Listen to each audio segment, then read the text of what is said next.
Hello everyone. आज की class में हम लोग इकोनॉमिक्स का बेसिक देखने वाले हैं। आज की क्लास में हम लोग देखेंगे कि इकोनॉमिक्स क्या होता है, इकोनॉमी क्या होती है। बेसिक क्लास है, ये बेसिक्स तो सब क्लासेस के लिए काम आने वाले हैं। वैसे आपको पता है economics as a subject 9th class से आपको एक अलग सब्जेक्ट के फॉर्म में आपको इकोनॉमिक्स देखने को मिलता है। आपके पास एक सेपरेट बुक होती है इकोनॉमिक्स की। तो 9, 10, 11, 12 में हमें इकोनॉमिक्स के वेरियस एस्पेक्ट बेसिक लेवल से देखने को मिलते हैं। तो आज की क्लास में हम जो डिस्कस करेंगे वो कुछ बेसिक मीनिंग्स, टर्म्स, डेफिनेशंस की बात करेंगे यहाँ पे। देन हम देखेंगे कि 12th की जो बुक है आपकी, तो कौन कौन सी बुक आपको पढ़नी है और उनमें से एक बुक यानी इंडियन इकोनॉमी का सिलेबस, उसमें क्या क्या पढ़ना है वो सब हम आज की क्लास में डिस्कस करके चलेंगे। और नेक्स्ट क्लास से हम 1 by 1 उसके टॉपिक करना स्टार्ट कर देंगे। ओके, तो सबसे पहले हम बात करते हैं इकोनॉमिक्स होता क्या है। बहुत सिंपल सी टर्म है। बहुत टाइम से, अगर मैं बात करूं, आप लोग 12th में आ चुके हो, आप लोग 9th से पढ़ते आ रहे हो। 9th क्लास से आप लोग इकोनॉमिक्स पढ़ते आ रहे हो कि इकोनॉमिक्स क्या है। अभी भी पूछने पे बहुत सारे बच्चे अटक जाते हैं, बहुत सारे बच्चों को आंसर ही नहीं पता होता है। कुछ लोगों को आंसर देंगे कि इकोनॉमिक्स मतलब मनी के कंसेप्ट पढ़ना, इकोनॉमिक्स मतलब डिमांड सप्लाई पढ़ना, इकोनॉमिक्स मतलब बैंक वगैरह के बारे में देखना। तो एक प्रॉपर डेफिनेशन दो जिससे आपकी सारी चीजें जो है वो सम अप हो जाए। ठीक है, इसके लिए मैं आपको एक एग्जांपल से इकोनॉमिक्स का मीनिंग समझाती हूँ, फिर ये थोड़ी बहुत कहानी जो फैक्चुअल इन्फॉर्मेशन है वो हम देखेंगे। ओके, तो इकोनॉमिक्स की बात करते हैं। देखिए, सपोज कीजिए कि यहाँ पे एक फैमिली है। इस फैमिली में 5 चिल्ड्रन हैं और फादर जो है वो 5 चॉकलेट्स लेके आता है। तो क्या कोई प्रॉब्लम होगी? कोई प्रॉब्लम नहीं होगी। हर बच्चे को एक एक चॉकलेट इक्वली यहां पे मिल जाएगी, नो प्रॉब्लम। ओके, वहीं अगर ये 5 चॉकलेट की जगह चॉकलेट हो जाए 3, यहां पे क्या हो जाएगा? घमासान छिड़ जाएगा, बहुत बड़ी प्रॉब्लम आ जाएगी। भाई प्रॉब्लम क्या? प्रॉब्लम ये कि ये जो 3 चॉकलेट है ये इन 5 बच्चों में कैसे डिस्ट्रीब्यूट की जाए। ये 3 चॉकलेट हम इन 5 बच्चों में कैसे डिस्ट्रीब्यूट करें कि प्रॉब्लम ना आए, ये पांचों के पांचों बच्चे खुश रहे कि हाँ हमें सबको इक्वली चॉकलेट मिल गई है। तो यहां पे प्रॉब्लम किसकी आई? यहां पे प्रॉब्लम आई डिस्ट्रीब्यूशन की। किसकी आई?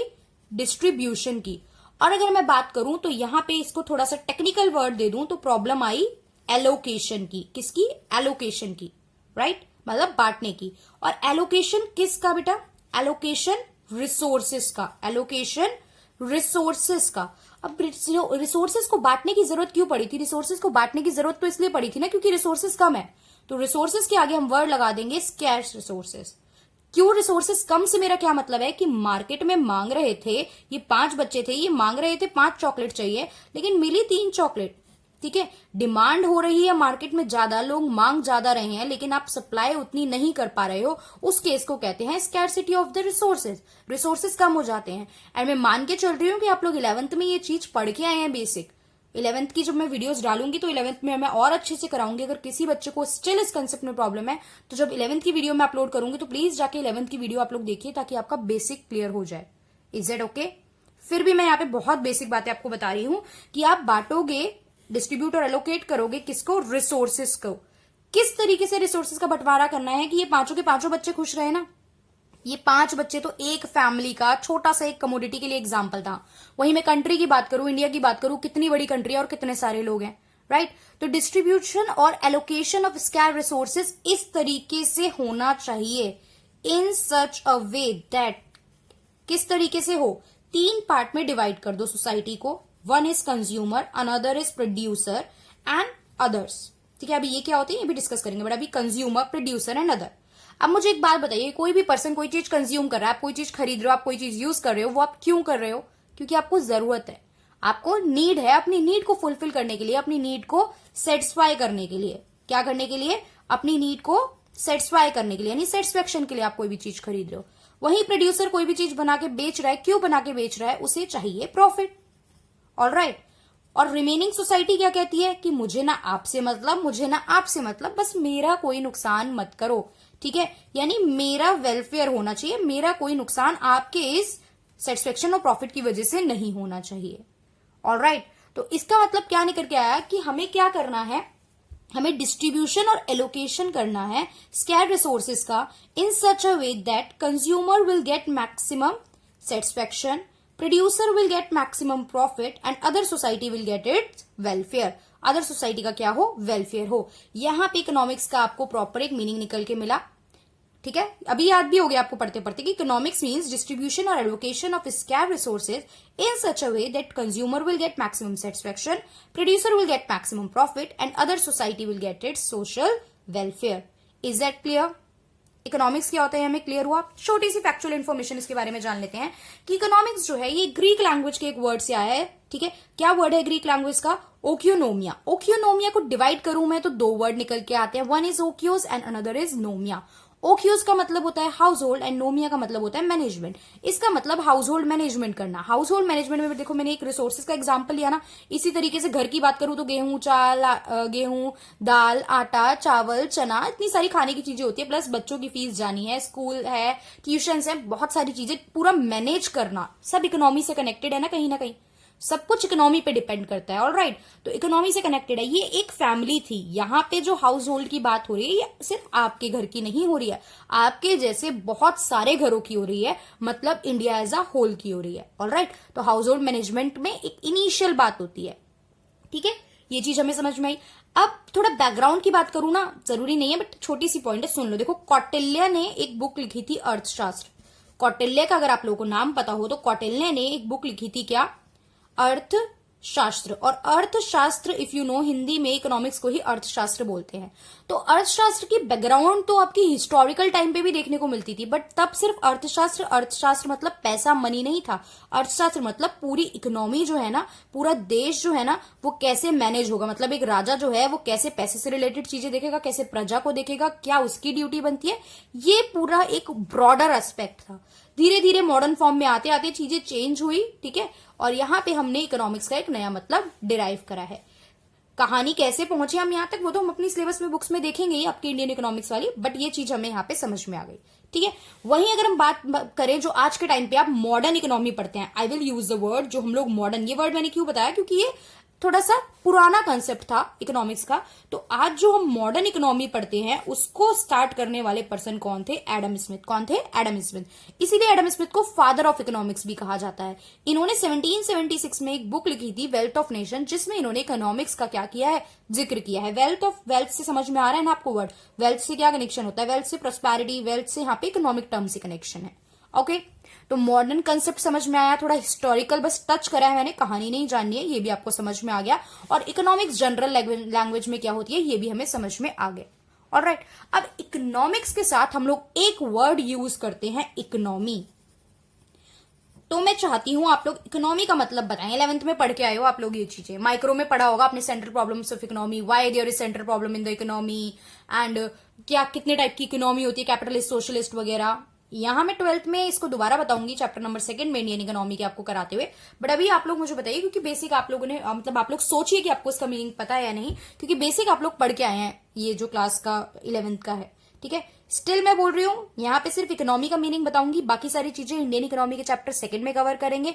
फिर भी कुछ समझ नहीं आता है, 11th क्लास की जब वीडियो बन जाएंगी, अपलोड हो जाएंगी, प्लीज 11th क्लास की वीडियो जरूर देखिए। इकोनॉमी का मतलब क्या होता है? इकोनॉमी का मतलब होता है एक एरिया, एक जगह। इकोनॉमी मतलब क्या? एक जगह where economic activities are perform, एक जगह जहां पे इकोनॉमिक एक्टिविटीज जो हैं वो परफॉर्म की जाती हैं। ऑलराइट, एक जगह जहां पे इकोनॉमिक एक्टिविटीज परफॉर्म की जाती हैं। मतलब मैं इंडिया की बात करूं तो इंडिया में इंडियन इकोनॉमी की मैं बात करूं तो इकोनॉमिक एक्टिविटी से लिंक करो। सबसे पहले तो इकोनॉमिक एक्टिविटी क्या होता है? ऐसी एक्टिविटी जो पैसा कमाने के लिए परफॉर्म की जाती है। जैसे कि एक टीचर स्कूल में पढ़ा रहा है, एक सिंगर किसी प्रॉपर ऑफिशियल कंसर्ट में जाके गा रहा है, वही टीचर अपने घर पे पढ़ाए तो क्या वो इकोनॉमिक एक्टिविटी है? नहीं है। वही सिंगर घर पे आके रियाज कर रहा है, प्रैक्टिस कर रहा है, अपने किसी फैमिली मेंबर के बर्थडे में सॉन्ग गा रहा है, तो क्या वो इकोनॉमिक एक्टिविटी है? नहीं है। अब इकोनॉमिक एक्टिविटी की मैं बात कर रही हूं तो आप कहोगे हम इंडियन इकोनॉमी वर्ड यूज करते हैं, यूएसए की इकोनॉमी वर्ड यूज कर रहे हैं, तो इकोनॉमी मतलब क्या? यहां नॉन इकोनॉमिक एक्टिविटी होती ही नहीं है। क्यों? टीचर घर पे पढ़ा रहा है, सिंगर अपने फैमिली मेंबर्स के लिए सॉन्ग भी गा रहा है, सोशल वेलफेयर भी कर रहे हैं, तो आप इंडियन इकोनॉमी वर्ड यूज कर रहे हो, तो समझ नहीं आया, लिंक नहीं बैठा। बेटा इकोनॉमी वर्ड, जब भी हम इकोनॉमी पूरी पढ़ते हैं ना, तो इकोनॉमी में कभी आपने पढ़ा है कि मदर घर में सुबह से लेकर रात तक काम कर रही है, देखो उसकी वैल्यू कितनी निकली है?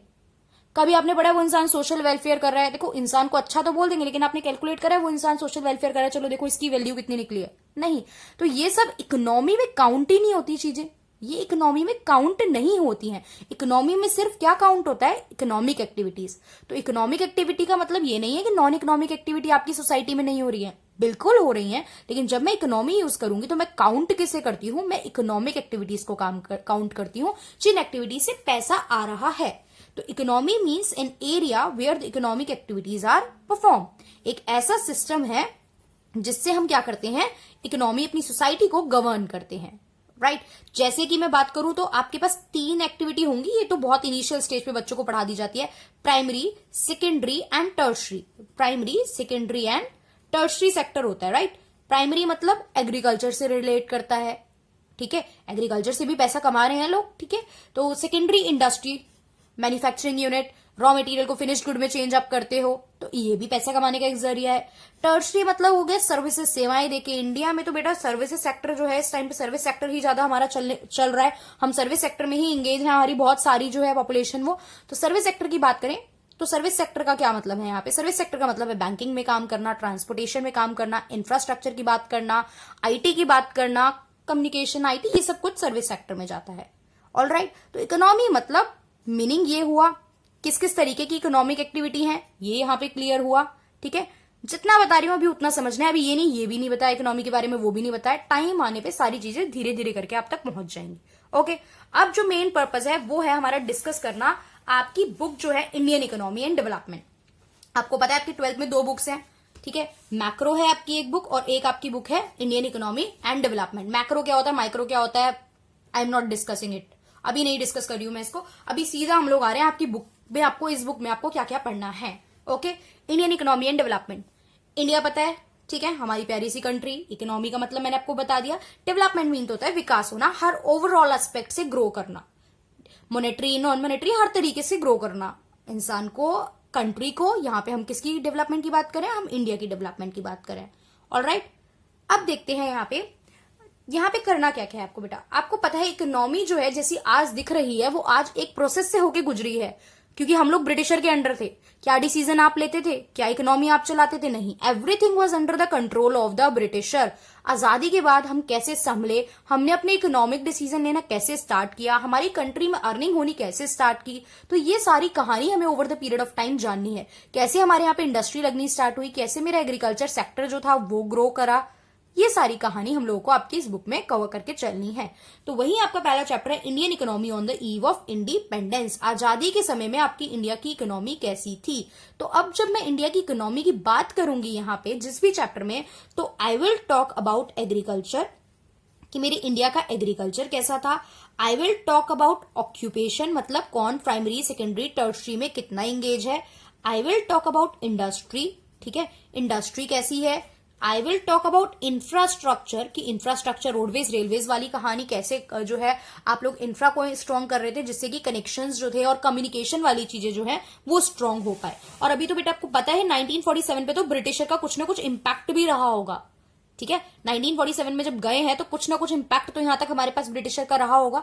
तो ये छोटी मोटी बातें सारी हम यहाँ पे डिस्कस करके चलेंगे। एग्रीकल्चर कैसा था, प्रॉब्लम थी तो क्या थी, कैसे चीजें ठीक की गई, कोई नई पॉलिसी आई, क्या नया कोई प्रोग्राम लॉन्च किया, ये सारी बात यहाँ पे देखेंगे। ऑलराइट, यहां के बाद हम लोग देखेंगे 1950 से 1990 तक का फेज। इसको ना पार्ट में डिवाइड कर दिया है, क्यों डिवाइड करा भी समझ में आ जाएगा। 90 देखो आजादी तक की बात बतानी है, मतलब पुराने से लेके आज की डेट तक क्या इम्पैक्ट था।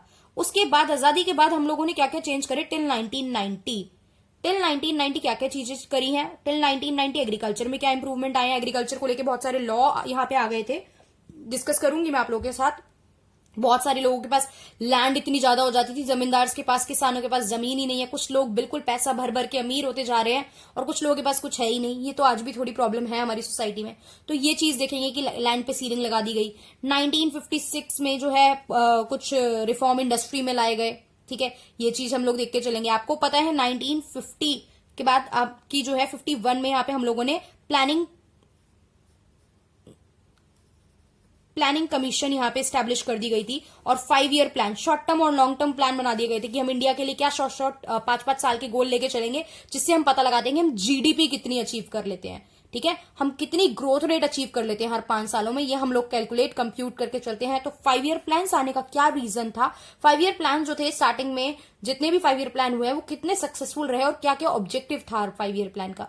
और बहुत इजीली आपको सुन के याद हो जाएगा, डोंट पैनिक कि 12-13 5 ईयर प्लान है, सबके ऑब्जेक्टिव याद करने पड़ेंगे, बहुत इजीली चीजें याद होंगी। क्लियर। अब 1990 तक की कहानी हमें इस चैप्टर में देखनी है। आफ्टर 1990 वी विल सी कि 1991 में बहुत से चेंजेस आए।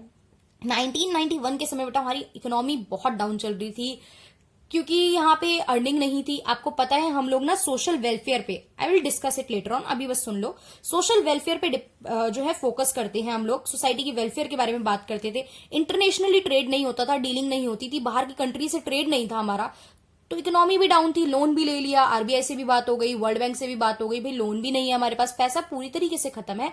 तो इस टाइम पे हमारे जो फाइनेंस मिनिस्टर थे, इस टाइम के जो फाइनेंस मिनिस्टर थे ना, वो थे मनमोहन सिंह। ठीक है, इस टाइम के फाइनेंस मिनिस्टर कौन थे, मनमोहन सिंह। तो all thanks to Manmohan Singh, उन्होंने यहाँ पे आपके इकोनॉमिक रिफॉर्म लाके लिबरलाइजेशन, प्राइवेटाइजेशन, ग्लोबलाइजेशन इंट्रोड्यूस किया। आई नो आप लोगों को बहुत डिटेल में ये टॉपिक तो नहीं पता है, बट कहीं ना कहीं आपने लिबरलाइजेशन, प्राइवेटाइजेशन एंड ग्लोबलाइजेशन का नाम जरूर सुना होगा। तो ये 1991 में इंट्रोड्यूस हुए, इसलिए इस रिफॉर्म का अलग चैप्टर है कि ये रिफॉर्म क्यों आए, आने के बाद क्या इंपैक्ट पड़ा और ये रिफॉर्म एक्चुअल में होते क्या हैं। समझ में आई बात। ये जो है ये आपकी पहली यूनिट है जिसमें 3 चैप्टर हैं, जिसमें पूरी इंडियन इकोनॉमी का तब से लेके अब तक की जो है चीजें बताई जाएंगी। अब जो चीज मुझे एक्स्ट्रा यहाँ पे बता के चलनी है आपको, ये तो थी बेसिक बात, ये 12 मार्क्स की आपके तीनों चैप्टरों में लाके बेसिक बात। यहाँ पे प्लानिंग कमीशन जो है ना, प्लानिंग कमीशन कैसे नीति आयोग में चेंज हो चुका है मोदी गवर्नमेंट आने के बाद। आपको पता है इस प्लानिंग कमीशन को क्या कर दिया गया है, नीति आयोग में चेंज कर दिया गया है। इकोनॉमी में 1991 में रिफॉर्म आया, उसके बाद आपको पता है कि यहाँ पे जीएसटी और डिमोनेटाइजेशन जो हुआ है, ये भी इकोनॉमी में रिफॉर्म की बात है, राइट। जीएसटी और डिमोनेटाइजेशन भी इकोनॉमी में रिफॉर्म की बात है। तो ये भी हम इन चैप्टर्स के साथ स्टडी करके चलेंगे। करंट से लिंक होके चलोगे तो चीजें समझ में आएंगी। बात ये नहीं है कि पुराना जान लिया, पुराना जान के उसको आज से लिंक करो कि आज की चीजें भी किस तरीके से इकोनॉमी पे इम्पैक्ट डाल रही हैं। क्लियर। करंट चैलेंज और इशू क्या है आपके आगे, अगली यूनिट ये है जो कि 22 मार्क्स की है। इसमें आप देखोगे पोवर्टी के कारण क्या होते हैं, सरकार ने काम करा पोवर्टी को दूर करने के लिए, तो गवर्नमेंट क्या क्या पॉलिसीज प्लान बना रही है। गवर्नमेंट भी बेटा बहुत सोशल वेलफेयर के लिए आपकी पॉलिसीज लेके आती है, आप लोग पढ़ते नहीं हो, आप लोग को पता नहीं है इसलिए चीजें, बट अगर आप अपडेटेड रहते हो और आप चीजों के बारे में थोड़ी भी नॉलेज रखते हो ना, तो आप देखोगे there are lot of policies, हर फील्ड में हर प्रॉब्लम के लिए बहुत सारी पॉलिसीज हैं जो गवर्नमेंट बना के चल रही है। तो पोवर्टी की कुछ पॉलिसीज यहाँ पे हम लोग पढ़ेंगे, रूरल डेवलपमेंट की बात हम लोग पढ़ेंगे। ठीक है, रूरल को क्यों जरूरत है डेवलपमेंट की, हर कोई भाग के शहर आ रहा है, जॉब करनी है, नौकरी करनी है। एग्रीकल्चर में लोग एंगेज है लेकिन रिजल्ट कुछ नहीं आ रहा है, आउटपुट कुछ नहीं हो पा रहा है, क्योंकि इरिगेशन फैसिलिटीज अच्छी नहीं है, टेक्नोलॉजी अच्छी नहीं है। अर्बन पे लोड बढ़ता जा रहा है, उससे प्रॉब्लम क्रिएट होती जा रही है। तो देयर इज अ नीड कि रूरल एरिया भी डेवलप हो, ये हम लोग देख के चलेंगे। ह्यूमन कैपिटल फॉर्मेशन, इंसान ने डिग्री ले ली, मतलब कहते हैं ना बीटेक वाले, खुद ही आपने देखा होगा कभी अपने पे जोक मारते रहते हैं, जॉब नहीं है, जॉब नहीं है, ये नहीं है, वो नहीं है। तो क्यों, डिग्री तो कहीं से भी कोई भी ले रहा है, बट प्रैक्टिकल स्किल इनहेंसमेंट पे फोकस नहीं हो रहा ना। एमबीए करे भी बहुत सारे लोग बैठे हैं, जॉब देखो बहुत नॉमिनल अमाउंट की, मतलब बहुत नॉमिनल सी सैलरी की जॉब मिलती है। तो क्यों, स्किल नहीं है। जो हम लोग थियोरिटिकली सीख रहे हैं, प्रैक्टिकली जाके जब काम कर रहे हैं तो काम बिल्कुल डिफरेंट है। तो इंसान, ह्यूमन कैपिटल, मतलब जो पर्सन होते हैं उनको भी हमें क्या करना है, उनमें भी स्किल्स उनको देके उनको इम्प्रूव करवाना है। क्लियर। ये पूरा चैप्टर में डिटेल में देखेंगे क्या क्या बातें हैं। एम्प्लॉयमेंट क्या होता है, और मेजर इशू जो है हमारा वो क्या है, हमारा इशू है अनएम्प्लॉयमेंट की। एम्प्लॉयमेंट है ही नहीं कंट्री में, बहुत बड़ी प्रॉब्लम है। इंफ्रास्ट्रक्चर, रोडवेज, रेलवेज जो है आपकी, जो कम्युनिकेशन होता है, कनेक्शन वाली जो ये सारी चीजें हैं, ये इंफ्रास्ट्रक्चर में प्रॉब्लम है। इंफ्रास्ट्रक्चर उतना अच्छा बिल्डअप हो ही नहीं पा रहा है जितना अच्छा होना चाहिए।